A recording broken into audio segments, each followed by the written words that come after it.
Hello everyone. Today's video is about a topic I feel strongly about. Karos Invictad, Tanal Yathvanar and Janar Anath and the games of power they are involved in. I believe I will start by saying that what happened to Janath has nothing to do with the state using sexual torture as a means of obtaining information, spreading fear and exerting control. Tanal Yathvanar does have the opportunity to act on his fantasies because of being associated with the state, but he does not represent the state in his actions. According to me, he and Karos are very different creatures. Karos Invictad is a man who is deeply afraid.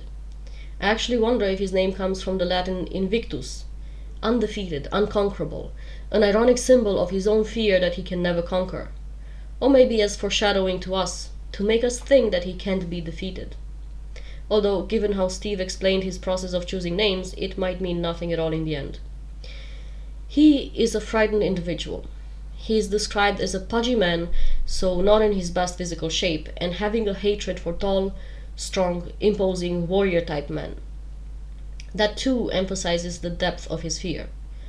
In a world of men, where physical strength and a martial nature and expertise are assets, the only way for him to compensate for his shortcomings is by using his intelligence to gain power and assert control. Which is why he hates the Adur even more than he hates the Leathery, where every man is a warrior and where even women wield power through magic. Everything scares him. The world is a frightening place. Anything he cannot control is something that has the potential to harm him. Therefore, absolute control is the only way for him to ever be safe. Since people are bound to exert free will if allowed, you need to take that choice away from them, something he well understands. And you do that by making them afraid. People like him know that people respond to fear, and that by using fear the right way, he can have them all under his control. Oh, he rationalizes his reasons for acquiring power even to himself. He would not fully accept that fear is his motivation. How could he? That would undermine the very purpose of it. It is this depthless fear that drives him to an endless pursuit of power and control. The only way one can control fear is by shutting it down and employing instead cold reason, which is exactly what we see him do in his monologues and lessons of power games that he gives to Tanal Yathvanar. True, the lessons are perfectly valid. That is how tyrannies all over the world function, and I'm not going to go into that. But I would stress on the fact that his motivation for acquiring power is fear. That scepter of his is important as well. It is a symbol of the safety he seeks, a physical manifestation of the gradual achievement of his goals, a prolongation of his intellect, power, and control, the very manifestation of everything he seeks.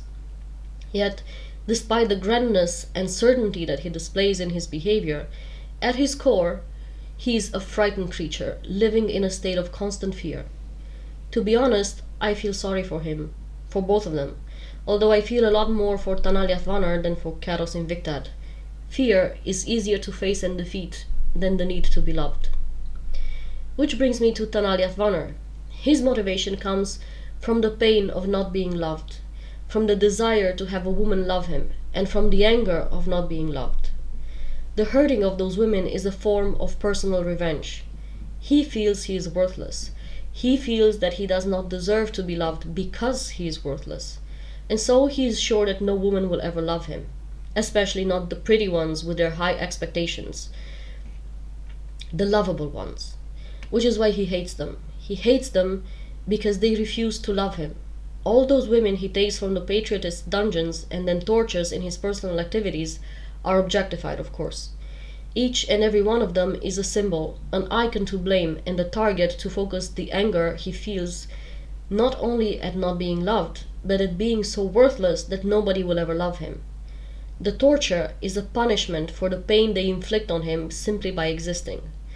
That they are unaware of his existence is only proof of why they deserve pain. Of course, he is also a sexual sadist. He takes pleasure both from the physical act and from the act of revenge against these women. All of them except for Janath. She was the lucky one that he chose for some reason to idealize, to set on a pedestal. He saw her as the perfect mate, the one whose love was worth pursuing, despite her obvious rejection. the one whose love was worth taking the risk of getting hurt. Obviously, he did not see Janath, the real woman. He projected an image of the perfect woman he had in his mind onto her, and so she became the perfect object of his love. Throughout Reaper's Gale, we see him oscillating between wanting to fight for her love and wanting to punish her for not loving him.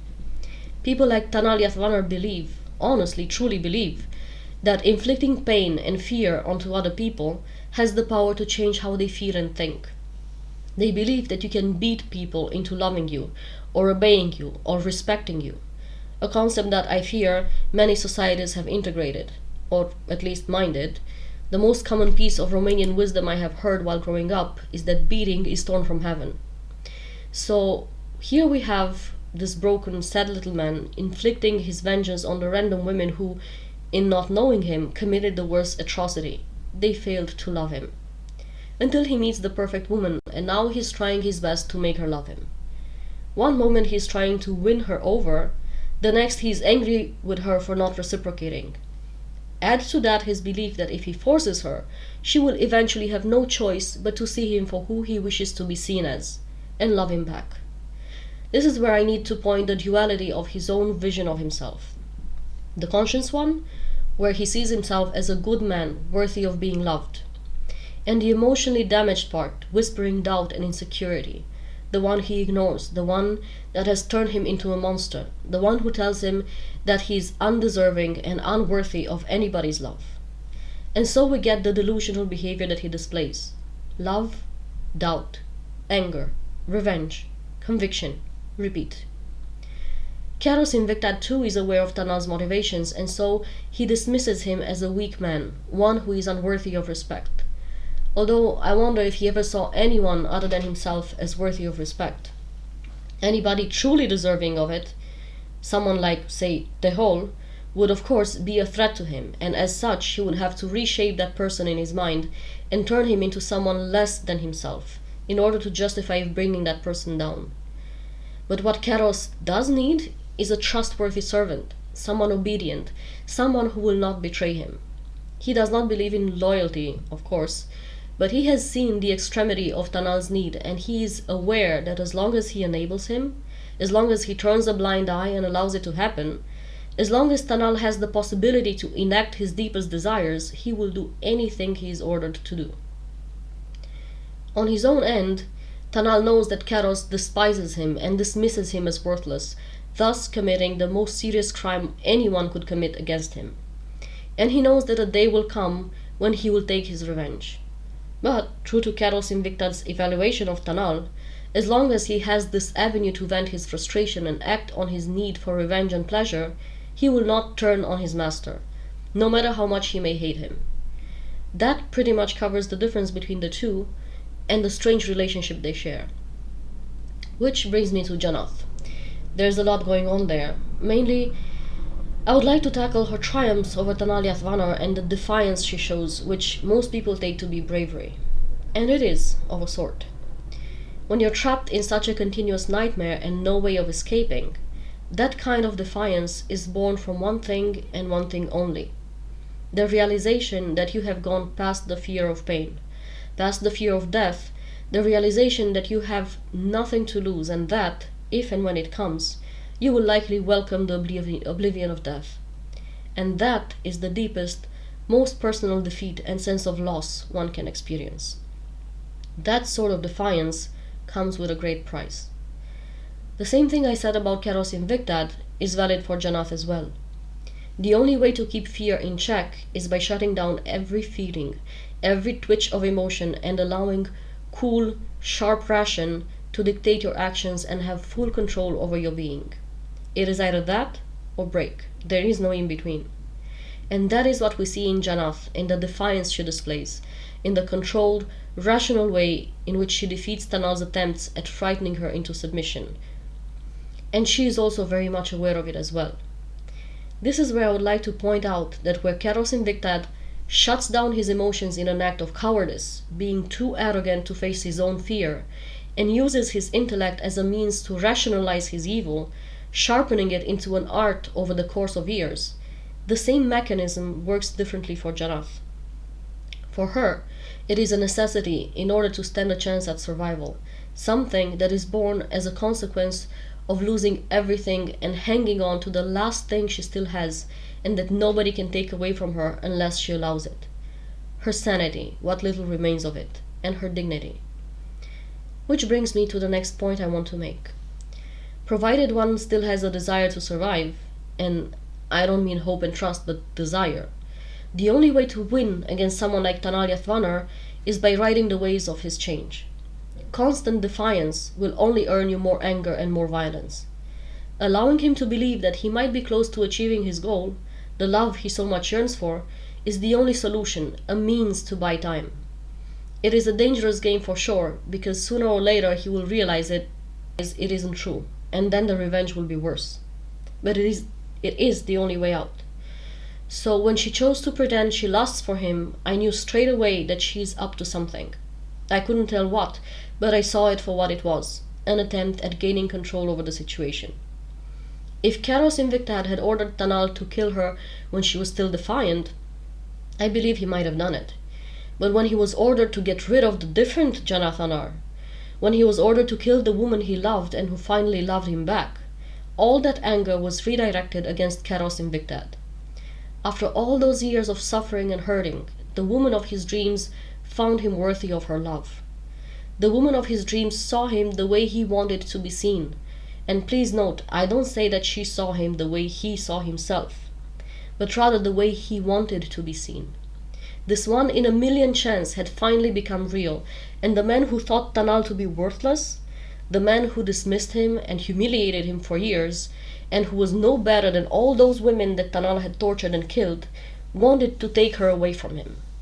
Karos's order came too late. The game she played, making Tanal Yathvanar think that she was falling for him, was what saved her life.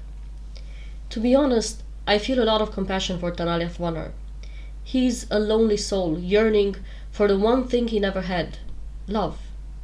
The absence of love is what shaped him into the worthless little man he was, or at least the worthless little man he saw himself as. The same worthless little man he saw in the eyes of every woman he tortured. To see him finally find his peace, a chance to be more than that, be ripped away from him, was pretty sad. Don't get me wrong, he was broken beyond fixing, and Anath did what she had to do to survive. But I can't help wondering what kind of man he would have grown into if his circumstances had been different. Steve didn't give us much of a background of his story, so I can only guess at his upbringing.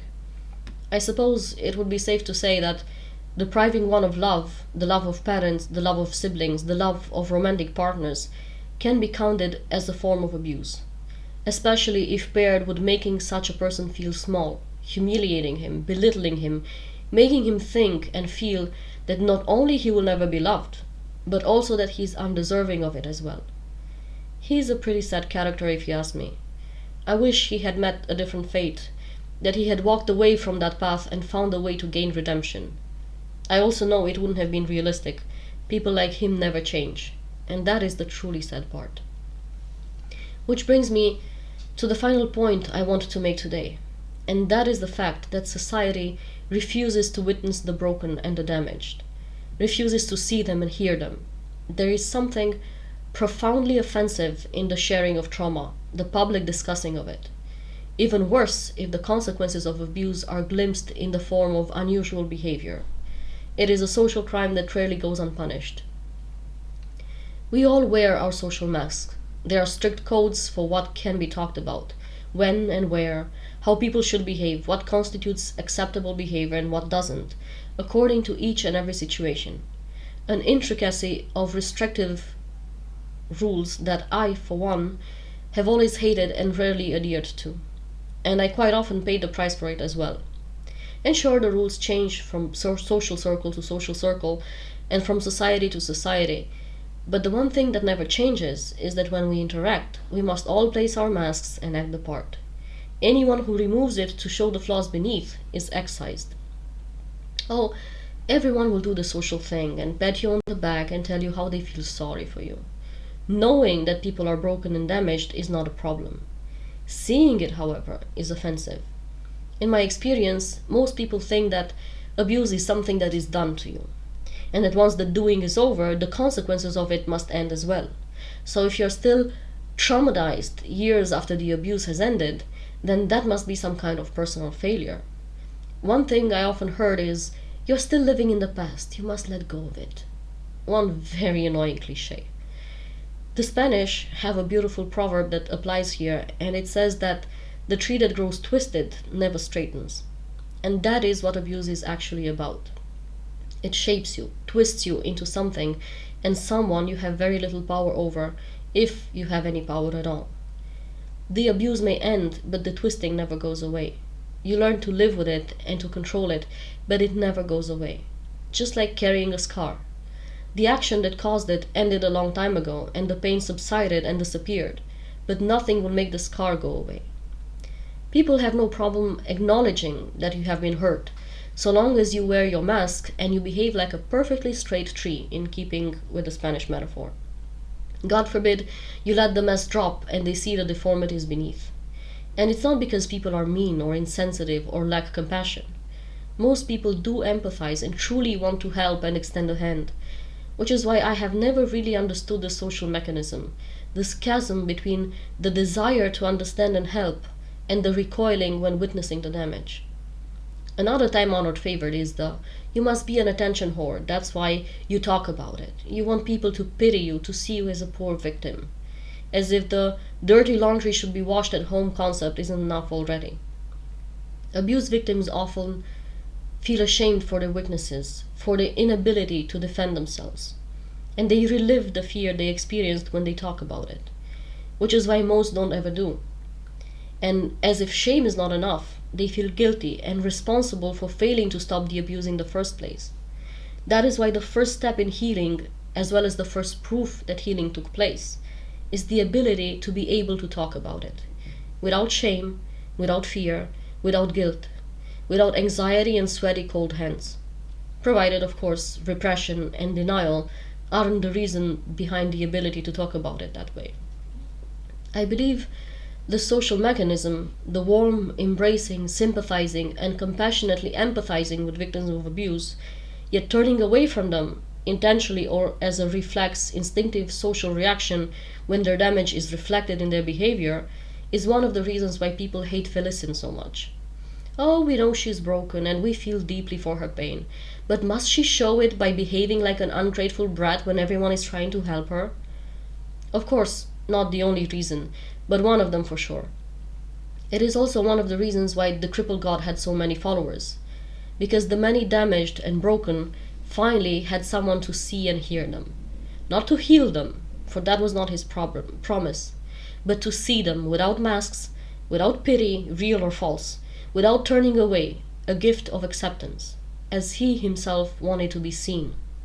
The gods and ascendants of the world he ended up in, as a prisoner, refused to see him, refused to acknowledge his pain and the injustice of his situation. And so he offered his worshippers the same thing he wanted the gods of this world to offer him, the very same thing the peers of his worshippers refused to offer them, acknowledgement without recoiling. This concludes my analysis of this trio and the intricate games of power and control that are at work. Karos Invictad, the scared little man who fought to acquire power in order to stop feeling afraid. But since nobody can control everything and everyone, no matter how much power he amassed, he never succeeded in feeling safe, and he never would have. Because the solution was always inside him, not outside. Tanal Yathvanar, the man who craved the one thing that he thought he does not deserve, and then hated everyone for the imagined crime he saw in them, that they saw him exactly as he saw himself, unworthy and undeserving of being loved. And Janar Anath, the woman who was stripped of everything she had until she understood that she no longer fears pain, she no longer fears death, forced to face the fact that she will likely not survive, yet still had the strength and the wits to hold it together, make the best of her circumstance, and fight until what she thought would be her very last breath. A victory snatched from and born from the most personal and painful defeat there is. With that, I end my rambling, and I thank you for sticking with it until the end.